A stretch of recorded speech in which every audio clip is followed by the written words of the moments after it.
IAS Vishnupad सेठी को CBI समन प्रसंग में प्रतिक्रिया रखिंट गणशिक्षा मंत्री नित्यानंद गंड बीजेडी सांबादिक सम्मेलन को नहीं मंत्री टार्गेट करिसेंती बीजेडी एते दिन क्षमतार थिला तेणु सेमाने सह्य करि पारु नाहंती। मोहन सरकार रे दुर्नीति को प्रश्रय दियाजिबो नाही। विष्णुपद सेठी ऊपर प्रतिक्रिया रखी से कहिसेंती सीबीआई कि प्रकार समन जारी करिछि ताहा हमें जानिनु जीए भी लिप्त थिबे कार्यानुष्ठान हेबो। बीजेडी एते छानिया काहेकि बोली प्रश्न करिसेंती मंत्री नित्यानंद गंड।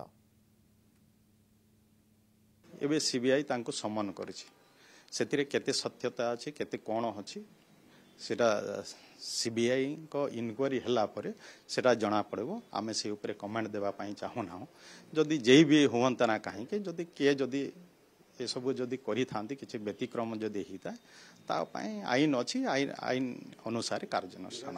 नवीन पट्टनायक जो नीति थिला जे जीरो टॉलरेंस से जहाँ डिपार्टमेंट रे असुविधा होगी जहाँ भी भूल हेले मंत्री ही दायी किंतु अपन देखुंती बीजेपी सरकार रे कथा गोटे एठे भी से इलेक्शन समय जो भाषण से भाषणबाजी चली आपणकर टीवी सामने भी तेणु से डिपार्टमेंट रो हेड हेले मंत्री मंत्री अजांतरे जदि सरकार सरकारी कल चलुची हेले आपण सेठू बुझी जातु केमती सरकार चली तेणु मानविकता दृष्टि मंत्री प्रथमे इस्तीफा देवा दरकार।